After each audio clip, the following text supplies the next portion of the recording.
Life के different phenomena को understand करने के लिए biology studied biological organization. Biology क्या करते हैं, बायोलॉजिकल ऑर्गेनाइजेशन के बारे में पढ़ते हैं at different levels which are as follow, different levels में डिवाइड करके बायोलॉजिकल ऑर्गेनाइजेशन को। अब जब भी कोई चीज़ ऑर्गेनाइज्ड होती है तो उसको ऑर्गेनाइज करने में बहुत सी चीज़ों का हाथ होता है। ऑर्गेनाइज मतलब एक प्रॉपर वे में।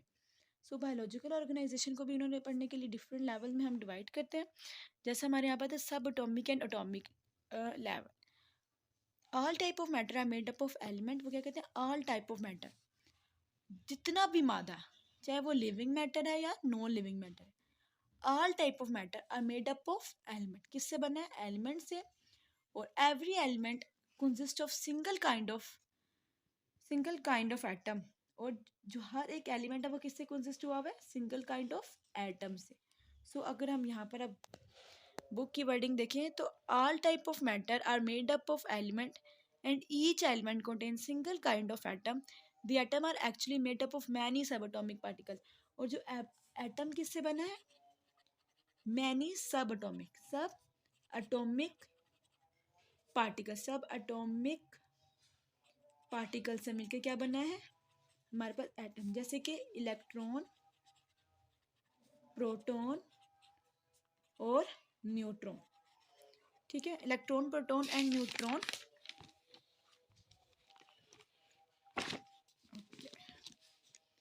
आई होप आप लोगों को नज़र आ रहा होगा। मेरी इस वीडियो का मकसद ये कि आप अपनी साथ में बुक ओपन करें और जो चीज़ें आपको इंपॉर्टेंट पॉइंट नज़र आते हैं आप उसे हाईलाइट करें। जैसे आपने देखा होगा कि मैं इस वीडियो में अक्सर इस बुक पर मार्क करती रहती हूँ। ठीक है, okay, we will continue. The most stable subatomic particles are electron.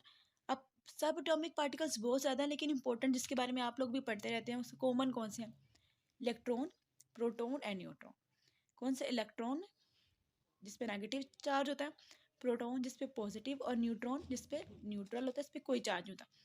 Out of, अब आप लोग पीरियोडिक टेबल पढ़ा होगा, out of 92 kind of element that occur in nature. 92 kind of element होते हैं नेचर में। आपने पीरियोडिक टेबल में भी अब तो खैर बढ़ गए, लेकिन 92 काइंड ऑफ एलिमेंट जो है नेचर पे उस वक्त पाए जाते हैं, अब बढ़ गए हैं। लेकिन जबकि ये बुक प्रिंट है और पहले 92 पढ़े गए थे, तो उसमें 92 kinds of element attacker in nature और 16 आर बायो एलिमेंट। उसमें से कितने देखिए, सिर्फ और सिर्फ 16 क्या है, बायो। अब बायो एलिमेंट का क्या मकसद है, what are bio elements. Bio elements क्या होते हैं, वो वाले एलिमेंट जो ह्यूमन कह रही हूँ, जो लिविंग बॉडी, चाहे वो एनिमल है, बर्ड है, बैक्टीरिया, यूनिसेलुलर, कोई भी जो लिविंग थिंग के अंदर पाए जाते हैं उसे क्या कहते हैं, bio element. These take part in making the body mass of living organism. अब यहाँ से इसकी डेफिनेशन आ जाती है, bio elements are the element that take part in making the body mass of living, जो कि बॉडी मास बनाती है लिविंग ऑर्गेनिज्म का। अब यहाँ पे है proton and neutron are located inside the nucleus of an atom. अब वो क्या कह रहे हैं, प्रोटोन और न्यूट्रॉन कहाँ पाए जाते हैं, inside the nucleus, while electron orbit, और जो इलेक्ट्रॉन है वो कहाँ पाया जाता है, ऑर्बिट के अंदर, बाहर। ठीक है, और न्यूक्लियस और के अंदर क्या पाए जाते हैं, इलेक्ट्रॉन और प्रोटॉन और neutron. So this number of electron in the atom motion determine the manner in which atom react with each other.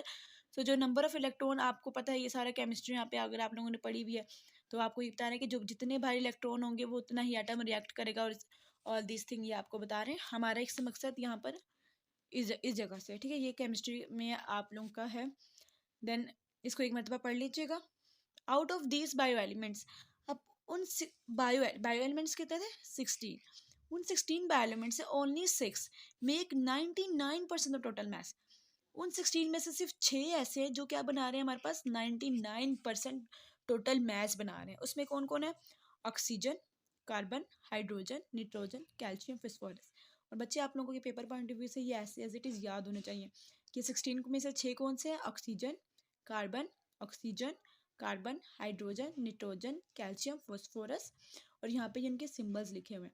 और अदर 10 कौन से हैं, के potassium, silicon, chlorine, sodium, magnesium, iron, copper, manganese, zinc, iodine, collectively make 1% of the total mass.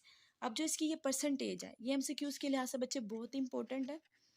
ठीक है, आप कोशिश करें कि अभी आप बिगनर्स हैं, आप लोग कभी 9th क्लास में न्यू गए हैं, और जो अगर बच्चे बोर्ड के पेपर के लिए जो बच्चे न्यू गए हैं वो तो अभी से ही इन चीज़ों पे फोकस करें ताकि लास्ट में जाकर आपको मुश्किल ना। और जो बच्चे अगर बोर्ड के पेपर के लिए अपनी तैयारी कर रहे हैं तो उनको चाहिए कि इस पर बहुत ही ज़्यादा फोकस रखें। अब देखिए पिंक कलर ऑक्सीजन को शो कर रहा है और देखिए 65% क्या है हमारी बॉडी के अंदर ऑक्सीजन, 18% क्या है कार्बन डाइऑक्साइड, सॉरी कार्बन, हाँ कार्बन, देन क्या है हाइड्रोजन 10%, फिर nitrogen 3%, calcium 2%, phosphorus 1 and other 1%। अब जो 10 है वो सिर्फ 1% बना रहे हैं हमारी बॉडी मास। सब एटॉमिक लेवल को पेपर में आप लिखेंगे कैसे? अगर ये आपके पेपर में पूछा जाता है तो आपने सबसे पहले सब एटॉमिक की हेडिंग देनी है, उसके बाद आपने ये वाली 2 लाइंस एज इट इज़ लिखनी है, ठीक हो गया। फिर एटम की डेफिनेशन, देन बायो एलिमेंट की डेफिनेशन, फिर आपने इलेक्ट्रॉन प्रोटॉन का भी जिक्र कर देना है, फिर आपने बताना है कि ओनली 6 जो है इम्पोर्टेंट 99 का, और फिर अदर 10 कैल्शियम का। आप लोगों ने फोकस करना है कि आप हेडिंग्स दे के साथ लिखें ताकि आप पेपर में एग्जामिनर की अटेंशन गेन कर सकें और वो आपको ज़्यादा नंबर दे। सो मॉलिक्यूलर लेवल, इस लेवल को पढ़ाने से पहले मैं आपको ये छोटी सी डेफिनेशन यहाँ पे पढ़ाना चाहूँगी। A molecule is the smallest part of a compound. अब मॉलिक्यूल क्या है? स्मॉलेस्ट पार्ट है किसका? कंपाउंड का, ठीक है। That retains the properties of that compound, जिसके अंदर उस कंपाउंड की प्रॉपर्टीज होती हैं। तो ये क्या है? Molecule is a smallest part of a compound, इतना भी आप लिख देंगे मॉलिक्यूल की डेफिनेशन में इनफ है। Then molecular level, in organism bio element usually do not occur in isolated. अब जाहिर सी बात है जो बायो एलिमेंट, अब ऑक्सीजन देखिए ऐसे तो नहीं ना पड़ा, ये सिंगल एटम तो नहीं ऑक्सीजन का पड़ा ना, O2 के फॉर्म में है अगर पाया जाता है, देखिए CO2 के फॉर्म में है, कार्बन डाइऑक्साइड के। तो ये तो मैंने भी बहुत माइनर से एग्जांपल दिए ना, बाद में प्रोटीन स्टार्च लिपिड्स के जो हैं स्ट्रक्चर्स वो बढ़ते रहते हैं, ऑक्सीजन सल्फर फॉस्फोरस आपस में मिलके बहुत सारे स्ट्रक्चर्स बना रहे हैं। तो अभी हमारा कंसर्न इधर से है कि मैं आपको आसान से समझाऊँ ताकि आपके वर्ड्स आपको समझ आए और आप याद करने में ध्यान रखें। इन organism bio element usually do not occur isolated, मतलब होता है अलग अलग नहीं पड़ा, कोई भी एलिमेंट अलग नहीं है, ठीक है। एसिलेटरी फॉर्म ज्यादा दे कंबाइन थ्रू आयनिक और कोवलेंट बॉन्डिंग। अब वो अलग नहीं पड़ा, वो जुड़े हैं हुए आपस में किसके जरिए? कंबाइन किसके जरिए हुए हैं? आयनिक और कोवलेंट बॉन्डिंग के साथ। The stable particles form by such bonding is called molecule और बायोमॉलिक्यूल। और जब वो स्टेबल पार्टिकल इन दोनों बॉन्डिंग के जरिए जब वो स्टेबल बन जाते हैं तो वो क्या बनाते हैं? मॉलिक्यूल या फिर biomolecule. Molecule in the sense अगर वो लिविंग थिंग है, अगर सॉरी नॉन लिविंग थिंग में पाए जाए तो मॉलिक्यूल, और बायोमॉलिक्यूल ये होंगे जब बायो एलिमेंट्स आयनिक कंपाउंड्स और कोवलेंट बॉन्डिंग के साथ आपस में मिलेंगे तो इन्हें हम क्या कहेंगे? बायोमॉलिक्यूल।